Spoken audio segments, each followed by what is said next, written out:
6 भारतीय महिलाएं जिन्होंने अपना जीवन नारीवाद को आगे बढ़ाने के लिए समर्पित कर दिया।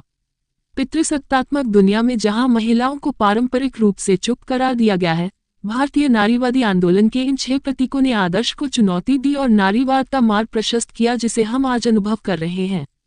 सावित्रीबाई फुले, जन्म 3 जनवरी 1831 और मृत्यु 10 मार्च 1897 में। सावित्रीबाई फुले एक दलित महिला और भारत में नारीवाद की अग्रणी थी। वह देश की पहली महिला शिक्षिका भी थी, जिन्होंने 17 और स्कूल स्थापित किए जिनमें सभी जातियों की महिलाओं को शिक्षा प्रदान की गई।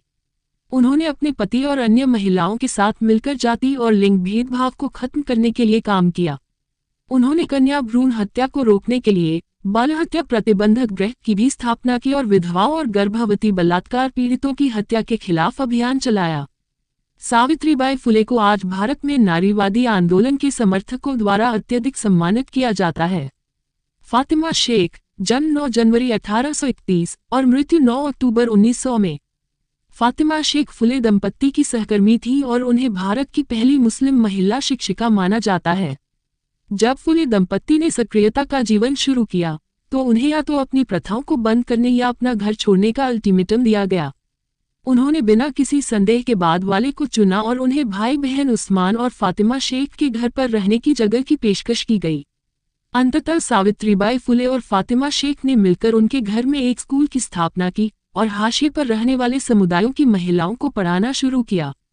ऐसा करके उन्होंने सवर्ण और रूढ़िवादी मुस्लिम समुदायों के मानदंडों की अवहेलना की और 19वीं सदी में एक मुस्लिम महिला के रूप में फातिमा शेख ने इन मानदंडों के खिलाफ जाकर जो जोखिम उठाया उसे कम करके नहीं आंका जा सकता। ताराबाई शिंदे, जन्म 1850, मौत 1910 में। ताराबाई शिंदे एक नारीवादी कार्यकर्ता थी जिन्होंने पितृसत्ता और जातिगत भेदभाव का विरोध किया था। उन्होंने हिंदू धर्मग्रंथों में पाई जाने वाली अंतर्निहित पितृसत्ता का खंडन किया और उनके विचार आज भी विवादास्पद बने हुए हैं।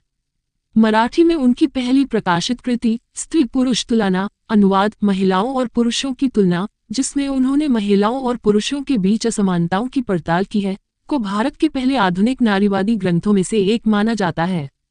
ताराबाई शिंदे फुले दंपत्ति की सहयोगी थी और लिंग और जाति उत्पीड़न के बारे में उनके साझा विचारों ने उन्हें भारत में महिलाओं के अधिकारों के लिए अपनी लड़ाई को आगे बढ़ाने के लिए आवश्यक मंच दिया। हालांकि ताराबाई शिंदे ने न केवल भारत में महिलाओं पर ध्यान केंद्रित किया, बल्कि यह भी माना कि दुनिया भर में महिलाओं पर इसी तरह अत्याचार किया जाता था। रमाबाई रानाडे, जन्म 25 जनवरी 1863 और मृत्यु 25 मार्च 1924। रमाबाई रानाडे भारत की पहली महिला अधिकार कार्यकर्ताओं में से एक थी और मुंबई और पुणे में सेवा सदन की संस्थापक थी, एक संस्था जिसने हजारों महिलाओं को विभिन्न कौशल में प्रशिक्षित किया। उन्होंने अपना जीवन महिलाओं को आत्मनिर्भर और आर्थिक रूप से स्वतंत्र बनाने के लिए समर्पित कर दिया। बचपन में रमाबाई रानाडे को पढ़ने की अनुमति नहीं थी और 11 साल की उम्र में उनकी शादी कर दी गई। सौभाग्य से उनके पति ने उन्हें अपनी शिक्षा पूरी करने और व्यापक दुनिया के बारे में जानने के लिए प्रोत्साहित किया। उन्होंने जीवन भर महिलाओं के कल्याण की दिशा में काम करने वाले कई समुदायों में योगदान दिया।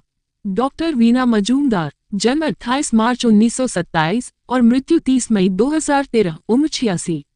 डॉक्टर वीना मजूमदार महिला अध्ययन और महिला सक्रियता के जुड़वा आंदोलनों में शामिल होने वाली पहली महिलाओं में से एक थीं। उन्होंने अपना अधिकांश समय पूरे भारत में पितृसत्तात्मक व्यवस्था में महिलाओं के विविध अनुभवों को समझने में बिताया। अपने शोध के माध्यम से उन्होंने और उनके सहयोगियों ने महसूस किया कि वंचित महिलाओं के जीवन के अनुभवों के बारे में कोई व्यापक ज्ञान नहीं था, जिसके परिणामस्वरूप 1980 में centre for women development studies CWDS का आगमन हुआ। 1982 में डॉक्टर वीना मजूमदार भारतीय महिला अध्ययन संघ IWS की संस्थापक सदस्य बनी, जो आज भी महिला अध्ययन को बढ़ावा देने के लिए राष्ट्रीय सम्मेलन आयोजित करता है। शर्मिला रेगे, जन्म 7 अक्टूबर 1964 और मृत्यु 13 जुलाई 2013, उम्र 48। पुणे, शर्मिला रेगे सावित्रीबाई फुले पुणे विश्वविद्यालय में क्रांति ज्योति सावित्रीबाई फुले महिला अध्ययन केंद्र KJSPWSC की निदेशक थीं। उनका काम 3 श्रेणियों में आता है: समाजशास्त्र, महिला अध्ययन और महिला आंदोलन। वह अपने दलित नारीवाद दृष्टिकोण के लिए सबसे अधिक विख्यात हैं, जिसमें वह दलितत्व के पुरुषीकरण और नारीत्व के सवर्णीकरण की आलोचना करती हैं, जो समग्र रूप से दलित नारीत्व के बहिष्कार की ओर ले जाता है। अपने पूरे करियर के दौरान उन्होंने अम्बेडकरवादी नारीवादी विचारधाराओं को मजबूती से मजबूत किया, जो नारीवादी आंदोलन को हाशिए पर पड़े और उत्पीड़ितों की आवाज़ों के इर्द गिर्द केंद्रित करती है। उन्होंने 2006 में अपनी पुस्तक राइटिंग कास्ट राइटिंग जेंडर नैरेटिंग दलित वुमेन टेस्टिमोनियल्स भी प्रकाशित की। दुर्भाग्य से शर्मिला रेगे का 48 वर्ष की कम उम्र में कैंसर के कारण निधन हो गया। तो ये थी हमारी 6 भारतीय महिलाएं जिन्होंने अपना जीवन नारीवाद को आगे बढ़ाने के लिए समर्पित कर दिया। आप हमें नीचे कमेंट्स में बताएं कि आपको इनमें से कौन सी महिला सबसे अधिक पसंद आई। और हमारे चैनल को सब्सक्राइब जरूर करें ताकि आप हमारे नए वीडियो से अपडेट रहें। धन्यवाद।